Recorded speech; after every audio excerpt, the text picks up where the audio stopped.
जिथे भी एक ब्रह्मनिकल सोच का बूटा लग जाता उत्थे लोग एक सार एक बराबर नहीं रह सकते। उन्होंने जिस तरीके ना एक 5 मंजिली 4 मंजिली 10 मंजिली कोई भी बिल्डिंग उपर थले होंदी है, वो सब तो थले वाली जिहड़ी है न्यू वो सारिया मंजिलों का भार चुकती है, तो उसे नूं सब तो बुरा साडे समाज दे विच मन्निया जांदा है। जो तुसी देख रहे हैं नूह दे विच देख रहे हैं जां होर जगह देख रहे हैं, जो गोधरा च देखते हैं जां दिल्ली दे ईस्ट दिल्ली विच पिछे जे होया जां होरना शहरों दे विच हुंदा, वो तुसी पंजाब च इसे करके नहीं देखते क्योंकि पंजाब दे दलित आ वो बहादुर आ, उन्हां ते भी सिੱਖੀ दा असर आ, वो भी छेती कॉल डाउन नहीं होंदे, झुकते नहीं, या उस किस्म की नफरत भी नहीं ना तो बर्दाश्त करते हैं ना उत्थे इत्थे एक्सप्रैस की जाती। पंजाब दे विच जदों भी कोई मुसीबत आउंदी है ज़्यादातर सारियां जातां धर्मां दे लोग इकट्ठे होकर वो मुसीबत का सामना करते हैं। जो फार्मर प्रोटेस्ट चलिया सी उदों भी व्यापारी भी मजदूर भी किसान भी सारे इकट्ठे होकर उस अंदोलन दे विच उन्होंने शमूलीयत की सी। हुण जदों हड़ां दे हालात होए ने, हड़ां दे हालातां दे विच भी सारे धर्मां दे लोकां ने हड़ां दे विच लोकां दी सहायता की। कांशी टीवी की भी टीम उत्थे गई सी हड़ां दे हालातां दे दौरान, ते जदों भी होया ते सारे लोग इकट्ठे होकर उन्होंने लड़े ने। प्रोफेसर साहब आपां सोचीए कि किस तरीके नाल जिहड़ी यूनिटी आ सिੱਖੀ वाली स्पिरिट आ जां फिर गुरु रविदास का जिहड़ा बेगमपुरा का कंसैप्ट सी वो हैगा जिद्दां दा राज चाहुंदे सी। प्यार की भाषा ही सानू शक्ति दे सकती है, नफरत की वखरेवें की पाड़ की भाषा, प्यार की जगह पाड़ की भाषा के तोड़ के पाड़ के रखो, वो साडे आम जीवन दे विच जां आम लोकां लई बड़ी घातक आ। आपां उहदे तो दूर रहना, इकट्ठे बह के भोजन की संगत दे विच बह के करना, उसने एक तो तुहानूं बराबरता सिखाउंदी है सिंबॉलिक तौर पर कि भावें वो राजा आ भावें वो मजदूर है, वो इक्को ही जगह ते बैठ के खाऊ। ये नहीं भी एक डाइनिंग टेबल ते बैठ के खा रहा दूजे नूं बाहर दे दिओ बई बाहर उन्होंने कॉपी लै जाओ, आ जिहड़ा बचिया खुचा तुसीं लै जाओ, ये नहीं हैगा।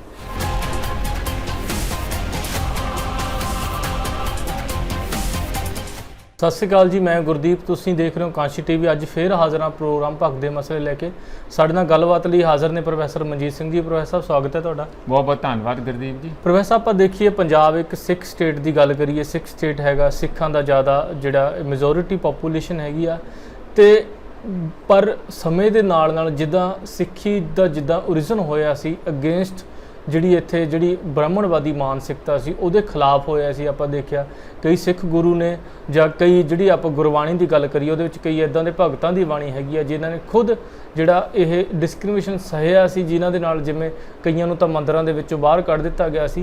गुरु रविदास की बाणी देखिए तो गुरु रविदास ने भी ब्राह्मणिज्म के खिलाफ लिखिया, कबीर साहब ने लिखिया ब्राह्मणिज्म के खिलाफ, बाबे नानक तो लैके गुरु गोबिंद सिंह तक इन्हां दी जिहड़ियां लड़ाइयां रहीआं ने, इन्हां दी जिहड़ी आवाज़ रही आ हमेशा लोकां दे हक्कां लई आवाज़ जिहड़ी बुलंद रही आ।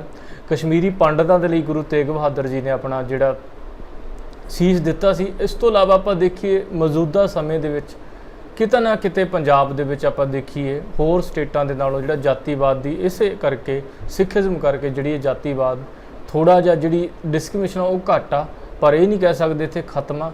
ਉਹਦੇ ਪਿੱਛੇ ਜਿਹੜੇ ਕਾਰਨ ਨੇ ਉਹਨਾਂ ਤੇ ਆਪਾਂ ਗੱਲਬਾਤ ਕਰਾਂਗੇ। ਪ੍ਰੋਫੈਸਰ ਸਾਹਿਬ ਦੇਖੀਏ ਗੱਲ ਕਿ ਸਮੇਂ ਦੇ ਨਾਲ ਨਾਲ ਇੱਥੇ ਜਿਹੜਾ ਇੱਕ ਕੁਲਵੀਰ ਸਿੰਘ ਕੌੜਾ ਦੀ ਇੱਕ ਕਿਤਾਬ ਲਿਖੀ ਹੋਈ ਆ ਤੇ ਸਿੱਖ ਵੀ ਨਿਕਲਿਆ ਗਿਆ, ਉਹਨਾਂ ਨੇ ਉਹਦੇ 'ਚ ਦੱਸਿਆ ਕਿ ਸਿੱਖ ਵੀ ਕਿਸ ਤਰੀਕੇ ਨਾਲ ਜਿਹੜੇ ਅਖੌਤੀ ਕੁਝ ਸਿੱਖ ਨੇ, ਆਪਾਂ ਉਹ ਨਹੀਂ ਗੱਲ ਕਰਦੇ ਸਿੱਖੀਜ਼ਮ ਵਾਲੀ ਫਿਲਾਸਫੀ ਤੋਂ ਇਲਾਵਾ ਜਿਹੜੇ ਕੁਝ ਰਾਜਨੀਤੀ ਕਰ ਰਹੇ ਨੇ ਉਹ ਬ੍ਰਾਹਮਣਿਜ਼ਮ ਦਾ उन्होंने कुलवीर सिंह कौड़ा ने लिखा सी कि वो शिकार ने, वो भी हिंदूइज़म का पार्ट। उन्होंने बुद्धिज़म बारे भी लिखा कि बुद्धिज़म के विच भी जिहड़ा ब्राह्मणिकल जिहड़ा इन्फ्लुएंस हैगा। तो प्रोफैसर साहब इस धरातल की स्थिति की आ? देखो ये गल तो बड़ी मुमकिन है तो बड़ी नॉर्मल भी है, क्योंकि जिहड़ा डोमीनेंट भारू सभ्याचार हुंदा जां भारू सोच हुंदी है वो छोटियां समुदाय के उत्ते जां छोटियां मूवमेंट्स के उत्ते ना चाहुंदे भी असरअंदाज हो जाती है जी। हुण क्योंकि साडा जिहड़ा मेजोरिटी कल्चर है इत्थे दा जिहड़ा वड्डा भारू सभ्याचार जां सोच हैगी है वो मनुवादी हैगी है, ब्राह्मणिकल हैगी, जिहदे विच जातिवाद एक अहम उन्हां दी सोच का हिस्सा आ, जिहदे च उसे तरीके नाल ही ਬਾਕੀ ਪਖੰਡ ਨੂੰ ਛੱਡ ਵੀ ਲਓ, ਲੇਕਿਨ ਜਾਤੀ ਤੇ ਇੱਕ ਸਮਾਜਿਕ ਢਾਂਚੇ ਦਾ ਹਿੱਸਾ ਨਾ, ਬਿਲਕੁਲ ਜੀ। ਉਸ ਨੂੰ ਖੜਾ ਜਾਣੀ ਅਲੱਗ-ਅਲੱਗ ਮਿੱਥ ਦੇ ਉੱਤੇ ਅਲੱਗ-ਅਲੱਗ ਉਸ ਢੰਗ ਦੇ ਨਾਲ ਰੱਬ ਦੇ ਨਾਂ ਤੇ ਰਿਚੁਅਲ ਦੇ ਨਾਂ ਦੇ ਉੱਤੇ ਖੜਾ ਰੱਖਿਆ ਜਾਂਦਾ, ਉਹ ਗੱਲ ਅਲੱਗ ਹੈ। ਪਰ ਇਹ ਗੱਲ ਜ਼ਰੂਰੀ ਹੈ ਕਿ ਜੇ ਤੁਸੀਂ ਜਿੱਥੇ ਵੀ ਇੱਕ ਬ੍ਰਹਿਮਨਿਕਲ ਸੋਚ ਦਾ ਬੂਟਾ ਲੱਗ ਜਾਂਦਾ, ਉੱਥੇ ਲੋਕ ਇੱਕ ਸਾਰ ਇੱਕ ਬਰਾਬਰ ਨਹੀਂ ਰਹਿ ਸਕਦੇ। ਉਹਨਾਂ ਨੇ ਜਿਸ ਤਰੀਕੇ ਨਾਲ ਇੱਕ 5 ਮੰਜ਼ਲੀ 4 ਮੰਜ਼ਲੀ 10 ਮੰਜ਼ਲੀ ਕੋਈ ਵੀ ਬਿਲਡਿੰਗ ਉੱਪਰ ਥੱਲੇ ਹੁੰਦੀ ਹੈ, ਉਹ ਸਭ ਤੋਂ ਥੱਲੇ ਵਾਲੀ ਜਿਹੜੀ ਹੈ ਨਿਉ ਉਹ ਸਾਰੀਆਂ ਮੰਜ਼ਲਾਂ ਦਾ ਭਾਰ ਚੁੱਕਦੀ ਹੈ, ਤੇ ਉਸੇ ਨੂੰ ਸਭ ਤੋਂ ਬੁਰਾ ਸਾਡੇ ਸਮਾਜ ਦੇ ਵਿੱਚ ਮੰਨਿਆ ਜਾਂਦਾ। ਜਿਹੜਾ ਵਰਕਿੰਗ ਕਲਾਸ ਆ, ਦਲਿਤ ਸਮੁਦਾਇ ਆ, ਔਰਤ ਹੈ, ਕਿਸਾਨ ਹੈ, ਸਧਾਰਨ ਕਿਸਾਨ ਹੈ, ਜਿਹੜਾ ਇਸ ਧਰਤੀ ਦਾ ਬੋਝ ਆਪਣੇ ਕੰਧਿਆਂ ਤੇ ਲੈ ਕੇ ਚੱਲਦੇ ਆ, ਔਰ ਇਹ ਉੱਪਰ ਬੈਠ ਕੇ ਆਪਣੀ ਉਸ ਸੋਚ ਦੇ ਸਦਕਾ ਉਸ ਨੂੰ ਇਕੱਠਾ ਹੋਣ ਦੀ ਜਗ੍ਹਾ ਜਾਂ ਉਹਨਾਂ ਨੂੰ ਰਿਵਾਰਡ ਦੇਣ ਦੀ ਜਗ੍ਹਾ ਉਸ ਜਗ੍ਹਾ ਤੇ ਬਾਰ-ਬਾਰ ਖੜਾ ਰੱਖਦੇ ਆ। ਇਸ ਦੇ ਵਿਰੁੱਧ ਲਗਾਤਾਰ ਮੂਵਮੈਂਟਸ ਉੱਠੀਆਂ। ਮੈਂ ਬਹੁਤ ਵਾਰੀ ਇਹ ਗੱਲ ਕਹੀ ਹੈ, ਬੁੱਧਿਜ਼ਮ ਦੀ ਆਈ, ਫਿਰ ਜਿਸ ਤਰ੍ਹਾਂ ਤੁਸੀਂ ਭਗਤਾਂ ਦਾ ਨਾਂ ਲਿਆ ਹੀ ਹੈ, ਗੁਰੂ ਰਵਿਦਾਸ ਜੀ, ਕਬੀਰ ਜੀ, ਫਰੀਦ ਜੀ ਵੀ ਮਾਨਵਤੀ ਸੀਗੇ, ਭਾਵੇਂ ਉਹ ਇਸਲਾਮ ਦੇ ਵਿੱਚੋਂ ਸੀਗੇ। ਗੁਰੂ ਨਾਨਕ ਦੇਵ ਜੀ ਦਾ ਤੇ ਬਹੁਤ ਸਿੱਧਾ ਵੱਡੇ ਧੜੱਲੇ ਦੇ ਨਾਲ ਉਹਨਾਂ ਨੇ ਰਾਜਨੀਤਿਕ ਚੁਣੌਤੀਆਂ ਵੀ ਲਈਆਂ, ਹੋਰ ਕੀਤਾ। ਉਹ ਇੱਕ ਜਿਹੜੀ ਫਾਊਂਡੇਸ਼ਨ ਰੱਖੀ ਸੀਗੀ, ਉਹ ਇੱਕ ਅਸਲ 'ਚ ਬਗਾਵਤ ਦੀ ਮੂਵਮੈਂਟ ਸੀ। ਪਹਿਲਾਂ ਬਗਾਵਤ ਆਈਡੀਆ ਦੇ ਪੱਧਰ ਤੇ, ਸੋਚ ਦੇ ਪੱਧਰ ਤੇ, ਤਰਕ ਦੇ ਪੱਧਰ ਤੇ। ਜਿਹੜੇ ਗੁਰੂ ਨਾਨਕ ਦੇਵ ਜੀ ਦੀ ਖਾਸੀਅਤ ਇਹ ਹੈ ਕਿ ਉਹ ਜਿਹੜੇ ਵੱਡੇ ਵੱਡੇ ਸੈਂਟਰ ਆ ਪਖੰਡ ਦੇ, ਜਿੱਥੇ ਲੋਕਾਂ ਦਾ ਬੇਵਕੂਫ ਬਣਾਇਆ ਜਾ ਰਿਹਾ ਸੀਗਾ, ਇੱਧਰ ਉੱਧਰ ਦੀ ਭਾਸ਼ਾ ਵਿੱਚ ਇਹੋ ਜਿਹੇ ਜੰਤਰ ਮੰਤਰ ਤੰਤਰ ਪੜ੍ਹ ਕੇ ਸੁਣਾਉਣੇ ਜਿਹੜੇ ਲੋਕਾਂ ਨੂੰ ਸਮਝ ਨਹੀਂ ਲੱਗਦੇ।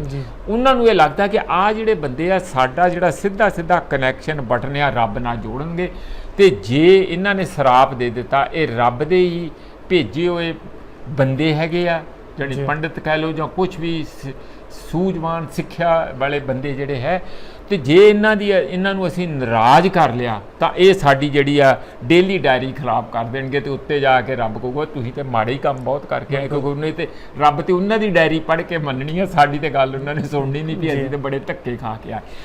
ਇਹ ਡਰ ਪਾਓ ਦੇ ਵਿੱਚੋਂ, ਕਿਉਂਕਿ ਜਿਹੜਾ ਧਰਮ ਹੈ ਜਦੋਂ ਡਰ ਦਾ ਇੱਕ ਸਾਧਨ ਸੋਮਾ ਬਣ ਜਾਂਦਾ, ਤਾਂ ਲੋਕ ਫਿਰ ਸਮਝਣ ਦੀ ਜਗ੍ਹਾ ਉਸ ਡਰ 'ਚ ਹੀ ਸਾਰੀ ਉਮਰ ਕੱਢ ਦਿੰਦੇ।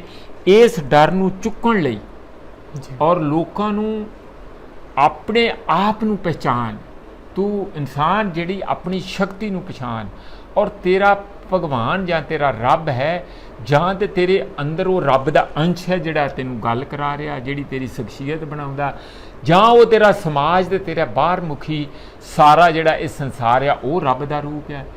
ਇਹਨਾਂ ਦੋਹਾਂ ਦਾ ਜਿਹੜਾ ਸੁਮੇਲ ਹੈ ਆਪਸ ਵਿੱਚ, ਉਹੀ ਜੀਵਨ ਨੂੰ ਨਿਰਧਾਰਿਤ ਕਰਦਾ।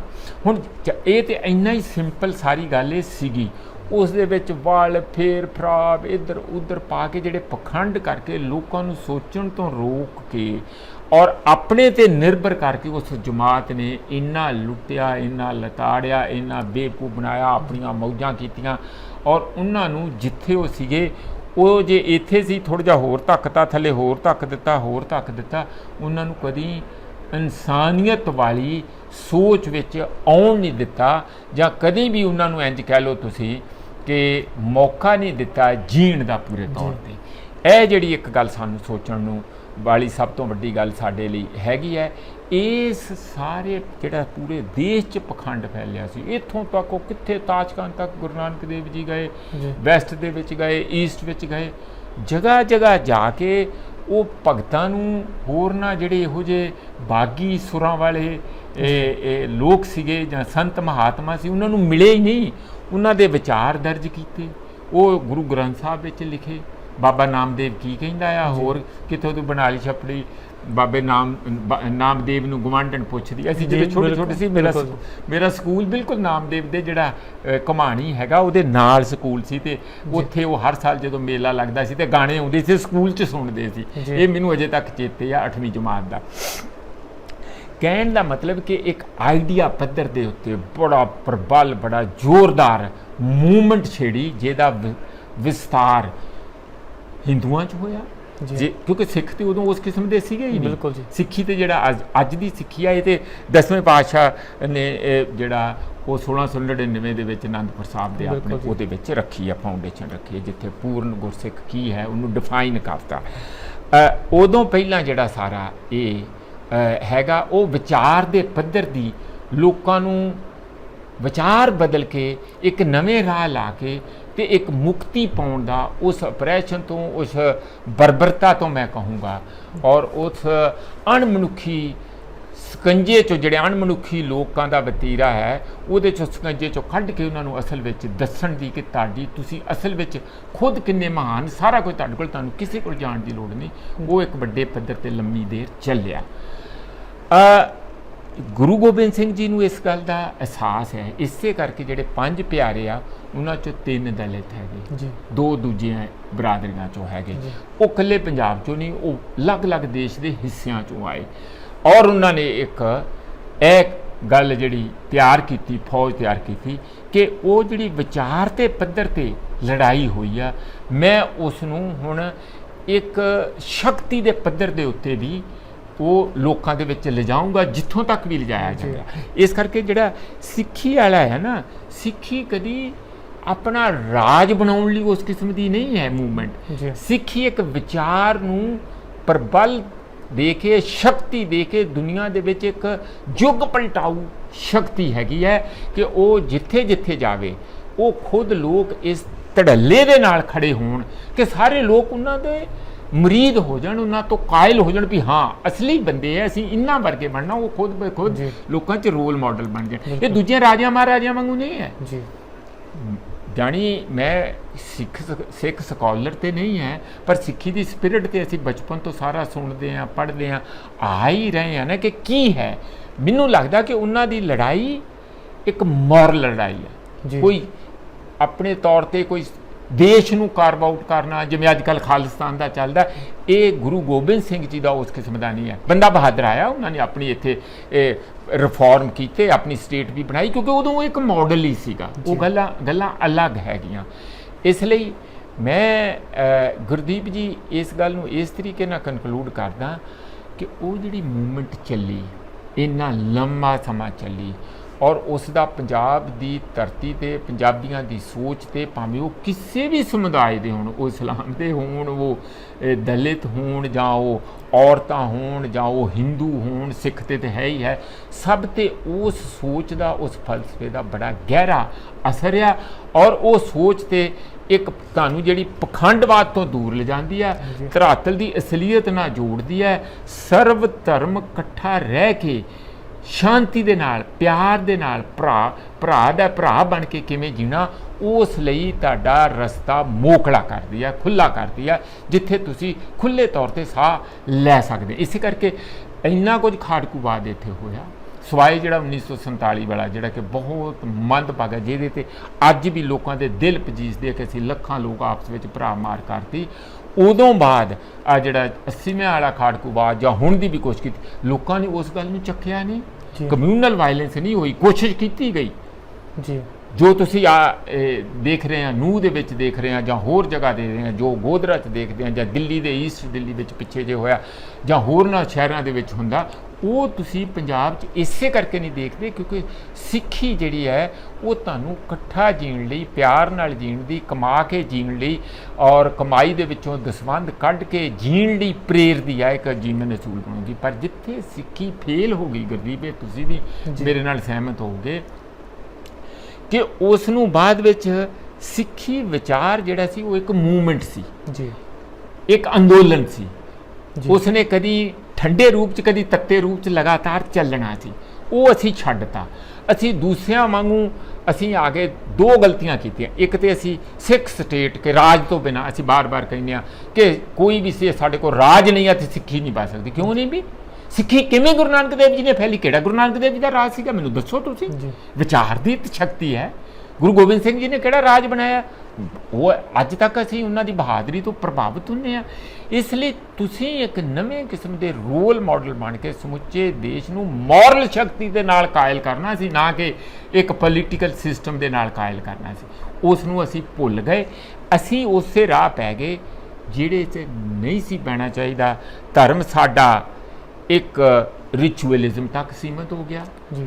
ਗੁਰੂ ਗ੍ਰੰਥ ਸਾਹਿਬ ਜਿਹੜੇ ਸਾਡੇ ਸ਼ਬਦ ਗੁਰੂ ਹੈਗੇ ਆ, ਜਿਹੜੇ ਸਾਡੇ ਲਈ ਬਹੁਤ ਵੱਡਾ ਇੱਕ ਫਲਸਫਾ ਆ, ਉਸ ਨੂੰ ਪੜ੍ਹ ਕੇ ਸਮਝ ਕੇ ਜੀਵਨ ਉਹਦੇ ਮੁਤਾਬਕ ਢਾਲਣ ਦੀ ਜਗ੍ਹਾ ਅਸੀਂ ਸਵਾਏ ਮੱਥਾ ਟੇਕਣ ਤੋਂ ਹੋਰ ਕੁਝ ਨਹੀਂ ਕੀਤਾ। ਨਗਰ ਕੀਰਤਨ ਕਰ ਲਏ, ਸ਼ੋਭਾ ਯਾਤਰਾ ਹੋ ਗਈਆਂ, ਇਹ ਹੋ ਗਿਆ, ਇਹੋ ਜਿਹਾ ਅਸੀਂ ਕਰ ਰਹੇ ਹਾਂ।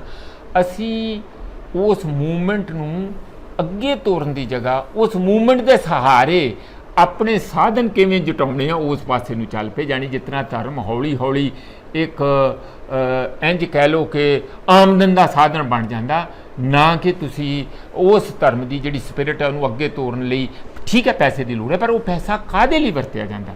ਹਾਲਤ ਇਹ ਬਣ ਗਈ ਹੈ ਕਿ ਐਚਜੀਪੀਸੀ ਦੇ ਵਿੱਚ ਟ੍ਰੇਡ ਯੂਨੀਅਨ ਬਣਾਤੀ ਇੰਪਲਾਈਜ਼ ਨੇ ਜੀ। ਮੈਨੂੰ ਤੇ ਇੱਕ ਥੋੜ੍ਹਾ ਜਿਹਾ ਤੇ ਅਜੀਬ ਲੱਗਦਾ, ਪਰ ਜੇ ਤੁਸੀਂ ਇੰਪਲਾਈਜ਼ ਨੂੰ ਇੰਪਲਾਈਜ਼ ਦੇ ਤੌਰ ਤੇ ਲਓਗੇ, ਸਿੱਖੀ ਦੇ ਸੇਵਕ ਤੌਰ ਤੇ ਨਹੀਂ ਲਓਗੇ, ਤਾਂ ਉਹ ਤਾਂ ਫਿਰ ਮਾਡਰਨ ਸਟੇਟ ਦੇ ਹਿੱਸਾ ਬਣ ਕੇ ਉਹਦੇ ਤੇ ਆਪਣੇ ਅਧਿਕਾਰਾਂ ਦੀ ਤੇ ਹੱਕਾਂ ਦੀ ਤੇ ਗੱਲ ਕਰਨਗੇ ਹੀ ਨਾ। ਫਿਰ ਤੇ ਤੁਸੀਂ ਨਾ ਨਹੀਂ ਕਰ ਸਕਦੇ। ਜੇ ਤੁਸੀਂ ਠੀਕ ਆ ਫਿਰ ਟ੍ਰੇਡ ਯੂਨੀਅਨ ਦੀ ਕੋਈ ਲੋੜ ਨਹੀਂ ਹੈ।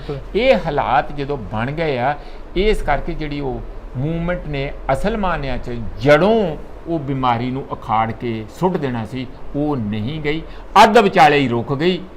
ਇਹ ਤੇ ਗੱਲ ਮੰਨਦੇ ਆ ਕਿ ਜਿਹੜੇ ਪੰਜਾਬ ਦੇ ਦਲਿਤ ਆ ਉਹ ਬਹਾਦਰ ਆ, ਉਹਨਾਂ ਤੇ ਵੀ ਸਿੱਖੀ ਦਾ ਅਸਰ ਆ, ਉਹ ਵੀ ਛੇਤੀ ਕਾਉ ਡਾਊਨ ਨਹੀਂ ਹੁੰਦੇ, ਝੁਕਦੇ ਨਹੀਂ, ਜਾਂ ਉਸ ਕਿਸਮ ਦੀ ਨਫ਼ਰਤ ਵੀ ਨਹੀਂ, ਨਾ ਤੇ ਬਰਦਾਸ਼ਤ ਕਰਦੇ ਆ, ਨਾ ਉਹ ਇੱਥੇ ਐਕਸਪ੍ਰੈਸ ਕੀਤੀ ਜਾਂਦੀ। ਜਿਸ ਤਰੀਕੇ ਨਾਲ ਕਿ ਜਿਹੜੀ ਕਾਉ ਬੈਲਟ ਜਿਹਨੂੰ ਕਹਿੰਦੇ ਆ, main land Hindu main stream, ਜਿੱਥੇ ਬ੍ਰਹਮਨਿਕਲ ਪਕੜ ਬੜੀ ਜ਼ਿਆਦਾ, ਜਿੱਥੇ ਉਹਨਾਂ ਦੇ ਜ਼ਮੀਂਦਾਰ ਜਾਂ ਹੋਰ ਵੱਡੇ ਉਹ ਲੋਕ ਅਜੇ ਵੀ ਤੁਸੀਂ ਦੇਖਦੇ ਆ, ਉਹ ਜਿਹੜਾ ਹੁਣੇ ਸ਼ਕਤੀ ਵਾਲੀਆਂ ਆ ਜਿਹੜੀਆਂ ਕੁਸ਼ਤੀ ਵਾਲੀਆਂ ਬੱਚੀਆਂ ਸੀ, ਤੇ ਉਹ ਸਾਰੇ ਉਸ ਕਿਸਮ ਦੀ ਸੋਚ ਜਿਹੜੀ ਉੱਪਰ ਹੈਗੀ, ਉਹ ਉੱਥੇ ਜਿਹੜਾ ਦੇਖਦੇ ਆ, ਉਹ ਇੱਥੇ ਤੇ ਨਹੀਂ ਮਿਲਦੀ।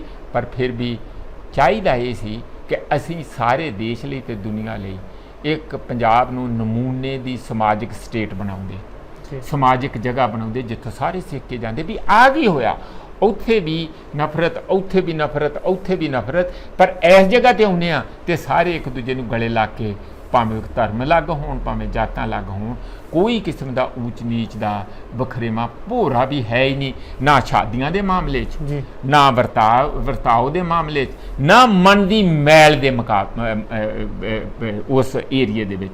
ਕਿਉਂਕਿ ਤੁਸੀਂ ਵਰਤਾਓ ਵੀ ਉੱਪਰੋਂ ਠੀਕ ਕਰ ਲਓ, ਹੋਰ ਵੀ ਸਾਰਾ ਕੁਝ ਠੀਕ ਕਰ ਲਓ, ਪਰ ਮਨ ਦੀ ਮੈਲ ਜੇ ਧੋਤੀ ਨਾ ਜਾਏ, ਸੱਚੀ ਮੁੱਚੀ ਤੁਹਾਨੂੰ ਸਾਰੇ ਇਨਸਾਨ ਇੱਕੋ ਜਿਹੇ ਲੱਗਣ, ਉਹ ਅਜੇ ਲੰਬਾ ਸਫ਼ਰ ਪੰਜਾਬ ਦੇ ਵਿੱਚ ਵੀ ਹੈ। ਮੈਨੂੰ ਲੱਗਦਾ ਕਿ ਜਿਨ੍ਹਾਂ ਲੋਕਾਂ ਨੇ ਜਿਸ ਤਰੀਕੇ ਨਾਲ ਹੁੰਦਾ ਨਾ, ਤੁਸੀਂ ਚੰਦਰਮੇ ਦੇ ਉੱਤੇ ਉਹ ਸੈਟੇਲਾਈਟ ਨੂੰ ਪਹੁੰਚਾਉਣਾ, ਉਹ ਪਹਿਲਾ ਜਿਹੜਾ ਰਾਕਟ ਆ ਉਹ ਇੱਕ ਜਗ੍ਹਾ ਤੇ ਜਾ ਕੇ ਖਤਮ ਹੋ ਜਾਂਦਾ, ਫਿਰ ਦੂਜੇ ਰਾਕਟ ਨਾਲ ਪ੍ਰਪੈਲ ਕਰਦੇ, ਫਿਰ ਤੀਜੇ ਨਾਲ ਕਰਦੇ, ਫਿਰ ਜਾ ਕੇ ਚੰਦਰਮੇ ਤੇ ਉਹ ਹੌਲੀ ਜੀ ਜਾ ਕੇ ਲੈਂਡ ਕਰਦਾ।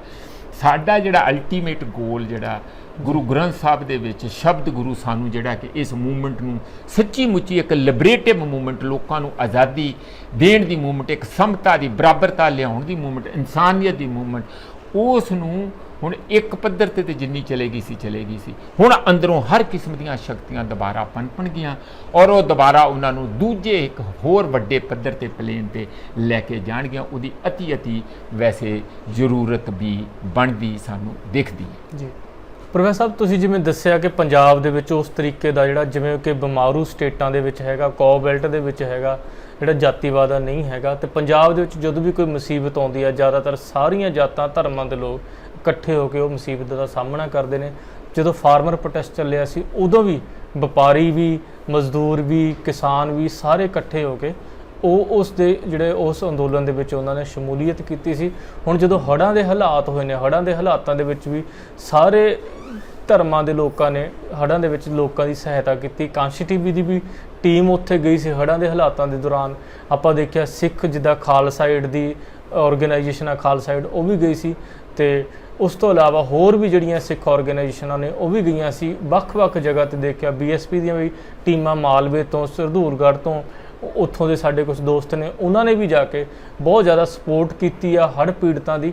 ਤੇ ਜਦੋਂ ਵੀ ਹੋਇਆ ਤੇ ਸਾਰੇ ਲੋਕ ਇਕੱਠੇ ਹੋ ਕੇ ਉਹਨਾਂ ਨੇ ਇਹ ਲੜੇ ਨੇ। ਪ੍ਰੋਫੈਸਰ ਸਾਹਿਬ, ਆਪਾਂ ਸੋਚੀਏ ਕਿ ਇਹ ਕਿਸ ਤਰੀਕੇ ਨਾਲ ਜਿਹੜੀ ਉਹ ਯੂਨਿਟੀ ਆ, ਸਿੱਖੀ ਵਾਲੀ ਸਪਿਰਿਟ ਆ, ਜਾਂ ਫਿਰ ਗੁਰੂ ਰਵਿਦਾਸ ਦਾ ਜਿਹੜਾ ਬੇਗਮਪੁਰਾ ਦਾ ਕੰਸੈਪਟ ਸੀ ਉਹ ਹੈਗਾ, ਜਿੱਦਾਂ ਦਾ ਉਹ ਰਾਜ ਚਾਹੁੰਦੇ ਸੀ, ਉਸ ਤਰੀਕੇ ਨੂੰ ਉਹ ਕਿਸ ਤਰੀਕੇ ਨਾਲ ਇਹਨੂੰ ਆਪਾਂ ਲੈ ਕੇ ਆ ਸਕਦੇ ਹਾਂ? ਮੈਨੂੰ ਲੱਗਦਾ ਕਿ ਦੇਖੋ, ਜਿਹੜਾ ਰੋਲ ਮਾਡਲ ਆ ਉਹ ਤੇ ਸੈੱਟ ਕਿਸਾਨਾਂ ਨੇ ਕੀਤਾ ਜੀ। ਇਹ ਪਹਿਲੀ ਵਾਰੀ ਲੱਗਾ ਕਿ ਕਿਸਾਨਾਂ ਨੂੰ ਵੀ ਲੱਗਾ ਕਿ ਅਸੀਂ ਮਜ਼ਦੂਰਾਂ ਤੋਂ ਬਗੈਰ ਨਹੀਂ ਬਚ ਸਕਦੇ। ਪਿਆਰ ਦੀ ਭਾਸ਼ਾ ਹੀ ਸਾਨੂੰ ਸ਼ਕਤੀ ਦੇ ਸਕਦੀ ਹੈ। ਨਫ਼ਰਤ ਦੀ, ਵਖਰੇਵੇਂ ਦੀ, ਪਾੜ ਦੀ ਭਾਸ਼ਾ, ਪਿਆਰ ਦੀ ਜਗ੍ਹਾ ਪਾੜ ਦੀ ਭਾਸ਼ਾ ਕਿ ਤੋੜ ਕੇ ਪਾੜ ਕੇ ਰੱਖੋ, ਉਹ ਸਾਡੇ ਆਮ ਜੀਵਨ ਦੇ ਵਿੱਚ ਜਾਂ ਆਮ ਲੋਕਾਂ ਲਈ ਬੜੀ ਘਾਤਕ ਆ। ਆਪਾਂ ਉਹਦੇ ਤੋਂ ਦੂਰ ਰਹਿਣਾ। ਔਰ ਉਹਨਾਂ ਨੇ ਤੇ ਇੱਕ ਸਟੈਪ ਹੋਰ ਵੀ ਅੱਗੇ ਲਿਆ ਕਿ ਜਿਹੜੀ ਸਾਡੀ ਰਾਜਨੀਤਿਕ ਜਮਾਤ ਹੈ ਉਹ ਵੀ ਇੱਕ ਇਹੋ ਜਿਹੀ ਦੂਜਿਆਂ ਦੀਆਂ ਦੁਸ਼ਵਾਰੀਆਂ ਤੇ ਜਾਂ ਉਹਨਾਂ ਦੀਆਂ ਜਿਹੜੀਆਂ ਕਮੀਆਂ ਪੇਸ਼ੀਆਂ ਜਾਂ ਗਰੀਬੀ ਆ, ਗੁਰਬਤ ਆ, ਘਾਟਾਂ ਆ, ਲੋੜਾਂ ਆ, ਉਹਨਾਂ ਦੇ ਉੱਤੇ ਉਹ ਪਲ ਕੇ ਤੇ ਆਪਣੇ ਆਪ ਨੂੰ ਹੋਰ ਮੋਟਾ ਕਰੀ ਜਾਂਦੇ ਆ। ਇਸ ਲਈ ਇਹਨਾਂ ਨੂੰ ਵੀ ਤੁਸੀਂ ਦੂਰ ਰੱਖੋ ਕਿ ਅਸੀਂ ਤੇ ਯੁੱਧ ਕਰ ਰਹੇ ਹਾਂ, ਉਹ ਆ ਕੇ ਆਪਣੇ ਨੰਬਰ ਬਣਾਉਣਗੇ, ਉਹਨਾਂ ਨੂੰ ਵੀ ਦੂਰ ਰੱਖੋ। ਇਹ ਬਹੁਤ ਵੱਡਾ ਇੱਕ ਆਪਣੇ ਆਪ 'ਚ ਮਾਡਲ ਆ ਜਿਹੜਾ ਕਿਸਾਨਾਂ ਨੇ। ਤੇ ਮੈਂ ਤੇ ਆਪਾਂ ਤੇ ਤੁਹਾਨੂੰ ਪਤਾ ਹੀ, ਅਸੀਂ ਉਹਨੂੰ ਕਹਿੰਦੇ ਸੀਗੇ ਇਹ ਬੇਗਮਪੁਰਾ ਵਸ ਗਿਆ, ਤੇ ਬੇਗਮਪੁਰਾ ਦੇ ਵਿੱਚ ਤੁਸੀਂ ਜ਼ਰੂਰ ਆਓ ਸਿੰਘੂ ਟਿਕਰੀ ਬਾਰਡਰ ਤੇ। ਤੁਸੀਂ ਤੇ 9-10 ਮਹੀਨੇ ਉੱਥੇ ਆਪ ਅੰਬੇਦਕਰ ਲਾਇਬ੍ਰੇਰੀ ਬਣਾ ਕੇ ਰੱਖੀ ਹੈ ਤੇ ਬਹੁਤ ਲੋਕਾਂ ਦੀ ਸੇਵਾ ਕੀਤੀ ਹੈ। ਔਰ ਉੱਥੇ ਦੂਸਰੀ ਅਸੀਂ ਕਹਿੰਦੇ ਸੀ ਕਿਸਾਨ ਯੂਨੀਵਰਸਿਟੀ ਤੋਂ ਸਿੱਖੋ ਆ ਕੇ ਕਿ ਅਸਲ ਵਿੱਚ ਮੂਵਮੈਂਟਾਂ ਕਿਵੇਂ ਸ਼ਾਂਤਮਈ ਢੰਗ ਨਾਲ ਰੋਜ਼ ਆਰਾਮ ਨਾਲ ਬੈਠ ਕੇ ਆਪਣੇ ਆਪ ਨੂੰ ਕਸ਼ਟ ਵਿੱਚ ਪਾ ਕੇ ਦੂਜਿਆਂ ਦੀ ਅਸੀਂ ਨੀਂਦ ਨੂੰ ਹਰਾਮ ਕਰ ਸਕਦੇ ਹਾਂ, ਉਡਾ ਸਕਦੇ ਹਾਂ, ਇਸ ਤੇ ਵੱਡੀ ਤੋਂ ਵੱਡੀ ਸ਼ਕਤੀ ਨੂੰ ਝੁਕਾ ਸਕਦੇ ਹਾਂ। ਇਸ ਕਿਸਮ ਦਾ ਉਹ ਲੈਸਨ ਸੀਗਾ। ਮੈਨੂੰ ਲੱਗਦਾ ਕਿ ਪੰਜਾਬ ਇਸ ਕਰਕੇ ਜਿਹੜਾ ਤੁਹਾਡੇ ਸਵਾਲ ਦਾ ਮੇਰੇ ਕੋਲ ਜੋ ਜਵਾਬ ਲੱਗਦਾ ਹੈ ਉਹ ਇਹ ਹੈ ਕਿ ਜਿਹੜੀ ਲੰਗਰ ਦੀ ਤੇ ਪੰਗਤ ਤੇ ਸੰਗਤ ਦੀ ਸਾਡੀ ਫਲਸਫਾ ਹੈਗਾ ਸਿੱਖੀ ਦੇ ਵਿੱਚ, ਉਹ ਸੱਚੀ ਮੁੱਚੀ ਬਹੁਤ ਚੀਜ਼ਾਂ ਨੂੰ ਜੋੜਦਾ। ਤੁਸੀਂ ਲੰਗਰ ਪਕਾਉਣਾ ਹੋਵੇ ਜਾਂ ਲੰਗਰ ਦੇ ਵਿੱਚ ਸੇਵਾ ਕਰਨੀ ਹੋਵੇ, ਲੰਗਰ ਵਰਤਾਉਣਾ ਹੋਵੇ, ਆਪਣਾ ਕੁਛ ਉਹਨਾਂ ਦੇ ਸੰਸਕਾਰ ਹੈਗੇ ਆ ਕਿ ਚਲੋ ਸਿਰ ਟੱਕੋਗੇ, ਉਸ ਕਿਸਮ ਦਾ ਕਰੋਗੇ, ਉਹ ਤਾਂ ਜ਼ਰੂਰੀ ਵੀ ਹੈ ਜੀ। ਉਦੋਂ ਇਲਾਵਾ ਕੋਈ ਕਿਸੇ ਨੂੰ ਰੁਕਾਵਟ ਨਹੀਂ। ਕਿਸੇ ਦਾ ਧਰਮ ਇਸਲਾਮ ਆ, ਈਸਾਈ ਆ, ਗੋਰਾ ਆ, ਕਾਲਾ ਆ, ਮਰਦ ਹੈ, ਔਰਤ ਹੈ, ਕੱਪੜੇ ਠੀਕ ਠਾਕ ਪਾਏ ਹੋਣ, ਬਾਕੀ ਉਹਨਾਂ ਨੂੰ ਕੋਈ ਉਹ ਵੀ ਇੱਕ ਧਰਮ ਦੇ ਵਿੱਚ ਜ਼ਰੂਰੀ ਵੀ ਹੈਗਾ, ਮੈਂ ਤੇ ਸਮਝਦਾ।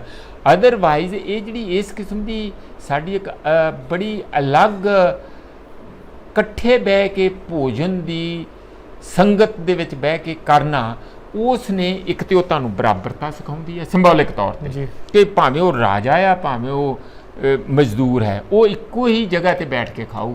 ਇਹ ਨਹੀਂ ਵੀ ਇੱਕ ਡਾਈਨਿੰਗ ਟੇਬਲ ਤੇ ਬੈਠ ਕੇ ਖਾ ਰਿਹਾ, ਦੂਜੇ ਨੂੰ ਬਾਹਰ ਦੇ ਦਿਓ, ਬਈ ਬਾਹਰ ਉਹਨਾਂ ਨੂੰ ਕਹੋ ਲੈ ਜਾਓ, ਆ ਜਿਹੜਾ ਬਚਿਆ ਖੁਚਿਆ ਤੁਸੀਂ ਲੈ ਜਾਓ, ਇਹ ਨਹੀਂ ਹੈਗਾ। ਦੂਸਰਾ, ਇੱਕੋ ਜਗ੍ਹਾ ਖਾਣਾ ਪੱਕ ਰਿਹਾ, ਇੱਕੋ ਜਿਹਾ ਖਾਣਾ ਪੱਕ ਰਿਹਾ, ਲੰਗਰ ਤੇ ਉਹ ਸਾਰੇ ਇੱਕੋ ਹੀ ਬਾਟੇ 'ਚੋਂ ਸਰਵ ਹੋ ਰਿਹਾ। ਇਹ ਬਹੁਤ ਵੱਡੀਆਂ ਗੱਲਾਂ, ਇੰਡੀਆ ਲਈ ਬਹੁਤ ਵੱਡੀਆਂ ਗੱਲਾਂ। ਇਸ ਲਈ ਮੈਨੂੰ ਲੱਗਦਾ ਗੁਰਦੀਪ, ਇਸ ਚੀਜ਼ ਦੀ ਸਪਿਰਿਟ ਨੂੰ ਅਸੀਂ ਅੱਗੇ ਨਹੀਂ ਤੋਰ ਪਾਏ ਜੀ। ਇਹੀ ਚੀਜ਼ ਹੈ ਕਿ ਜਿਹੜੀ ਉਹਨਾਂ ਨੂੰ ਬਾਰ-ਬਾਰ ਜੋੜਦੀ ਆ, ਸ਼ਕਤੀ ਦਿੰਦੀ ਆ ਤੇ ਆਪਸ ਵਿੱਚ ਇੱਕ ਨੇੜੇ ਲਿਆ ਕੇ ਭਰੋਸਾ ਜਤਾਉਂਦੀ ਆ ਕਿ ਅਸੀਂ ਅਲੱਗ ਨਹੀਂ। ਠੀਕ ਹੈ, ਜਿੱਦਣ ਕਿਸਾਨਾਂ ਦੇ ਹਿੱਤ, ਇਹ ਵੀ ਸੱਚ ਹੈ ਕਿ ਕਿਸਾਨਾਂ ਦੇ ਹਿੱਤ ਤੇ ਆਰਥਿਕ ਹਿੱਤਾਂ ਤੇ ਸੱਟ ਲੱਗਦੀ ਆ ਤੇ ਉਹ ਬਹੁਤ ਸੋਸ਼ਲ ਬਾਈਕਾਟ ਦੀ ਵੀ ਕਰ ਦਿੰਦੇ ਆ। ਬਿਲਕੁਲ। ਮਜ਼ਦੂਰਾਂ ਨੂੰ ਕਿਸੇ ਉਸ ਤਰੀਕੇ ਨਾਲ ਟਾਰਗੇਟ ਵੀ ਕਰਦੇ, ਉਹ ਉਹਨਾਂ ਦੀ ਉਸ ਤਰੀਕੇ ਦੇ ਨਿੱਜੀ ਹਿੱਤ ਹੈਗੇ ਆ। ਜਿਵੇਂ ਭਰਾ ਦਾ ਜ਼ਮੀਨ ਦੇ ਨਾਂ ਦੇ ਉੱਤੇ ਦੁਸ਼ਮਣ ਬਣ ਕੇ ਬਹਿ ਜਾਂਦਾ, ਵੀ ਆਹ ਜ਼ਮੀਨ ਮੇਰੀ ਆ, ਕੋਠੀ 'ਚ ਮੇਰਾ ਹਿੱਸਾ ਆ, ਭਰਾ ਲੜ ਪੈਂਦੇ। ਬਿਲਕੁਲ। ਇਹ ਉਸ ਕਿਸਮ ਦੀ ਲੜਾਈ ਹੈ ਜਿਹੜੀ ਕਿ ਨਹੀਂ ਹੋਣੀ ਚਾਹੀਦੀ। ਉਸ ਪੱਧਰ ਤੇ ਸਮਝ ਜਿਹੜੀ ਆ ਸਾਨੂੰ ਲਿਜਾਣੀ ਪਊਗੀ।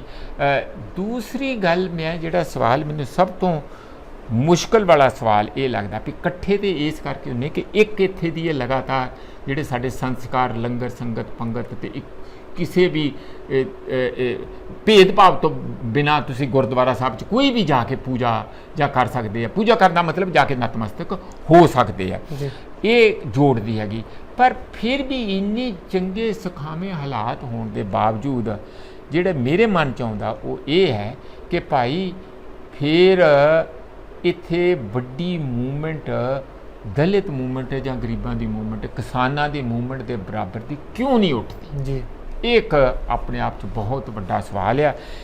ਇਹਦੇ ਦੋ ਕਿਸਮ ਦੇ ਜਵਾਬ ਹੈ। ਇੱਕ ਤਾਂ ਹੈਗਾ ਡਾਕਟਰ ਭੀਮ ਰਾਓ ਅੰਬੇਦਕਰ ਸਾਹਿਬ ਨੇ, ਉਹਨਾਂ ਨੇ ਕੀ ਸੋਚਿਆ? ਉਹਨਾਂ ਸੋਚਿਆ ਮੈਂ ਬਿਲਕੁਲ ਸਧਾਰਨ ਘਰ 'ਚੋਂ ਸੀਗਾ, ਜੇ ਮੈਨੂੰ ਵਜ਼ੀਫਾ ਨਾ ਮਿਲਦਾ, ਜੇ ਮੈਂ ਬੜੌਦਾ ਦਾ ਮਹਾਰਾਜਾ ਬੜੌਦਾ ਜਿਹੜਾ ਸੀ, ਉਹ ਮੈਨੂੰ ਉਹਦਾ ਨਾਂ ਭੁੱਲ ਗਿਆ, ਜੇ ਉਹ ਨਾ ਦਿੰਦੇ ਉਹਨੂੰ ਵਜ਼ੀਫਾ ਤੇ ਉਹ ਨਹੀਂ ਸੀ ਜਾ ਕੇ ਪੜ੍ਹਨਾ, ਨਹੀਂ ਪੜ੍ਹਦੇ ਤੇ ਉਹ ਬਾਕੀਆਂ ਵਾਂਗੂ ਧੱਕੇ ਖਾਂਦੇ ਰਹਿੰਦੇ। ਸੋਚ ਬਦਲੀ, ਸ਼ਕਤੀ ਆਈ, ਦੂਜਿਆਂ ਲੋਕਾਂ ਨੂੰ ਦੇਖਿਆ, ਵੈਸਟਰਨ ਡੈਮੋਕ੍ਰੇਸੀ ਨੂੰ ਦੇਖਿਆ, ਉੱਥੇ ਕਿਵੇਂ ਜਾਤੀਵਾਦ ਦਾ ਕੋਈ ਨਾਂ ਥੇ ਵੀ ਨਹੀਂ ਹੈਗਾ ਤੇ ਕਿਵੇਂ ਬੰਦੇ ਨੂੰ ਬੰਦਾ ਸਮਝਿਆ ਜਾਂਦਾ, ਕਾਨੂੰਨ ਦਾ ਰਾਜ, ਇਹ ਸਾਰੀਆਂ ਸੋਚਾਂ ਆਈਆਂ। ਆਈਆਂ ਕਿਸ ਤਰ੍ਹਾਂ ਵੈਸਟਰਨ ਐਜੂਕੇਸ਼ਨ ਚੋਂ। ਜੀ। ਉਹਨਾਂ ਨੇ ਕਿਹਾ ਕਿ ਕਿਉਂਕਿ ਇਹ ਇੱਕ ਸ਼ਕਤੀ ਦਾ ਸੋਮਾ ਹੈਗਾ, ਤੇ ਉਹਨਾਂ ਨੇ ਕਿਹਾ ਕਿ 3 ਸਾਡੀ ਐਮਪਾਵਰਮੈਂਟ ਦੇ ਸਾਧਨ ਹੈਗੇ ਆ। ਪਹਿਲੀ ਗੱਲ ਕਿ ਤੁਸੀਂ ਇਹ ਕਰੋ ਕਿ ਜਿਹੜੀ ਪੜ੍ਹਾਈ ਦੇ ਵਿੱਚ ਰਿਜ਼ਰਵੇਸ਼ਨ ਦਿਓ, ਕਿਉਂਕਿ ਉਹ ਬਾਕੀਆਂ ਦੇ ਬਰਾਬਰ ਨਹੀਂ ਆ ਸਕਦੇ। ਵਜੀਫਾ ਨਹੀਂ ਤੇ ਰਿਜ਼ਰਵੇਸ਼ਨ, ਬਿਲਕੁਲ। ਵੀ ਇਹਨਾਂ ਨੂੰ ਸਪੈਸ਼ਲੀ ਹਰ ਹਾਲਤ ਪੜ੍ਹਾਇਆ ਜਾਏ।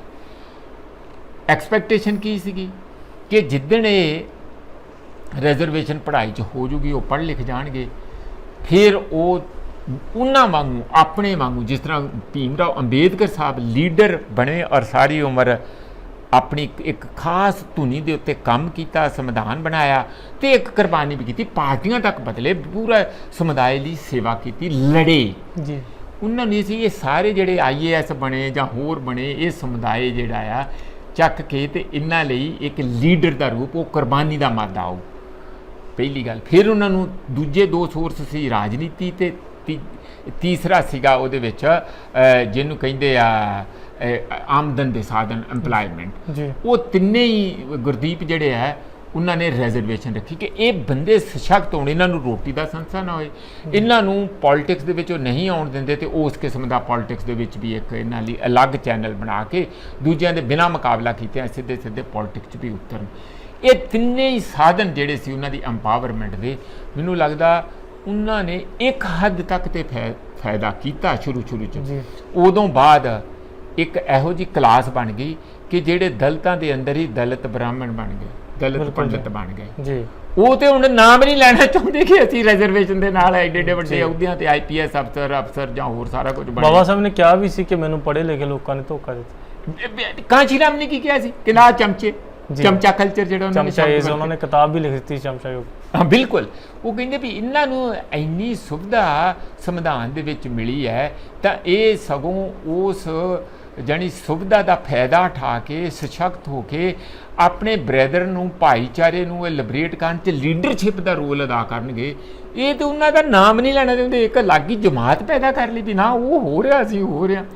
ਇਹ ਇੱਕ ਅਨਵਾਂਟਡ ਜਾਂ ਕਹਿ ਲਓ ਕਿ ਜਿਹੜਾ ਬਿਲਕੁਲ ਸੋਚਿਆ ਤੱਕ ਨਹੀਂ ਸੀਗਾ ਉਹਦਾ ਰਿਜ਼ਲਟ ਨਿਕਲੂਗਾ, ਉਹ ਨਿਕਲ ਗਿਆ ਅੱਜ। ਇਸੇ ਕਰਕੇ ਮੈਨੂੰ ਲੱਗਦਾ ਕਿ ਜਿਹੜੀ ਰਿਜ਼ਰਵੇਸ਼ਨ ਆ ਉਹ ਕਿਸ ਢੰਗ ਨਾਲ ਹੋਵੇ, ਉਹਦਾ ਨਵਾਂ ਰੂਪ ਕੀ ਹੋਵੇ ਕਿ ਸੱਚੀ ਮੁੱਚੀ ਉਹ ਲੋਕ ਉਹਨਾਂ ਤੱਕ ਉਹ ਸਾਧਨ ਤੇ ਉਹ ਮੌਕੇ ਪਹੁੰਚਣ ਜਿਨ੍ਹਾਂ ਦੇ ਲਈ ਇਹ ਰਿਜ਼ਰਵੇਸ਼ਨ ਬਣੀ ਸੀ, ਉਹ ਹੁਣ ਬਿਰਬਾ ਰਹਿ ਰਹੇ। ਇੱਕ ਤੇ ਇਹ ਗੱਲ। ਦੂਸਰਾ ਦੇਖੋ, ਹਰ ਹਾਲਾਤ ਇੱਕ ਅਜੀਬ ਹਰ ਸਮੇਂ ਦੇ ਹੁੰਦੇ ਆ।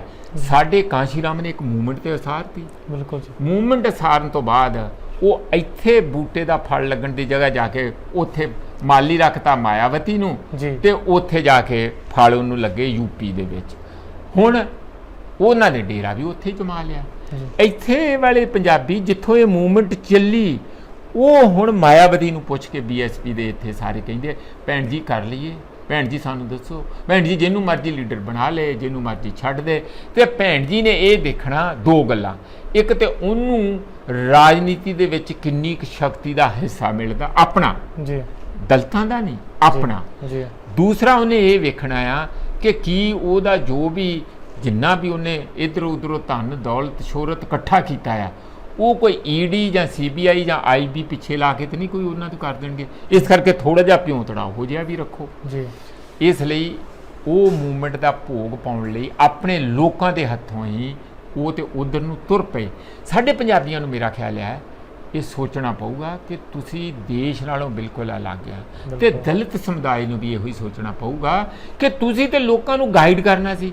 ਤੁਸੀਂ ਜਦੋਂ ਲੋਕਾਂ ਦੀ ਗਾਈਡੈਂਸ ਲੈ ਕੇ ਤੇ ਇੱਥੇ ਕਦਮ ਚੁੱਕੋਗੇ, ਕਾਮਯਾਬ ਨਹੀਂ ਹੋਗੇ। ਨਾ ਉਹ ਪੰਜਾਬੀਆਂ ਨੂੰ ਮਨਜ਼ੂਰ ਆ, ਨਾ ਉਹ ਪੰਜਾਬੀਆਂ ਨੂੰ ਕਦੀ ਰਾਸ ਆਊਗਾ, ਕਦੀ ਸੂਟ ਨਹੀਂ ਕਰੂਗਾ, ਕਿਉਂਕਿ ਤੁਸੀਂ ਕਿਤੇ ਹੋਰ ਪਹੁੰਚਣਾ, ਉਹ ਤੁਹਾਨੂੰ ਕਿਤੇ ਹੋਰ ਪਹੁੰਚਾਉਣਾ ਚਾਹੁੰਦੇ ਆ। ਇਹ ਬਹੁਤ ਜ਼ਰੂਰੀ ਹੈ। ਮੈਨੂੰ ਲੱਗਦਾ ਕਿ ਕਿਤੇ ਨਾ ਕਿਤਿਓਂ ਤੇ ਇਹ ਦੁਬਾਰਾ ਲੀਡਰ ਵਿੱਚੋਂ ਉੱਠਣ, ਕਿੱਥੋਂ ਉੱਠਣ, ਇਹ ਉੱਠਣੇ ਚਾਹੀਦੇ ਆ। ਉੱਠਣ ਦਾ ਵੇਲਾ ਵੀ ਹੈਗਾ, ਉੱਠਣਗੇ ਵੀ ਜੀ। ਸਾਡੇ ਕਾਂਸ਼ੀ TV ਦੇ ਵਿੱਚ ਤੇ ਬਹੁਤ ਸਾਰੇ ਤੁਸੀਂ ਵੀ ਪ੍ਰੋਗਰਾਮ ਸੁਣਦੇ ਆ, ਅਸੀਂ ਵੀ ਕੋਸ਼ਿਸ਼ਾਂ ਕਰ ਰਹੇ ਆ। ਹੋਰ ਵੀ ਲੋਕ ਇਹਦਾ ਬਾਰੇ ਲਗਾਤਾਰ ਚਿੰਤਾ ਹੀ ਨਹੀਂ ਕਰਦੇ, ਚਿੰਤਨ ਵੀ ਕਰਦੇ ਆ, ਕੋਸ਼ਿਸ਼ਾਂ ਵੀ ਕਰਦੇ ਆ, ਔਰ ਪ੍ਰੈਕਟੀਕਲੀ ਬਹੁਤ ਸਾਰੀ ਕੰਟਰੀਬਿਊਸ਼ਨ ਕਰ ਰਹੇ ਆ।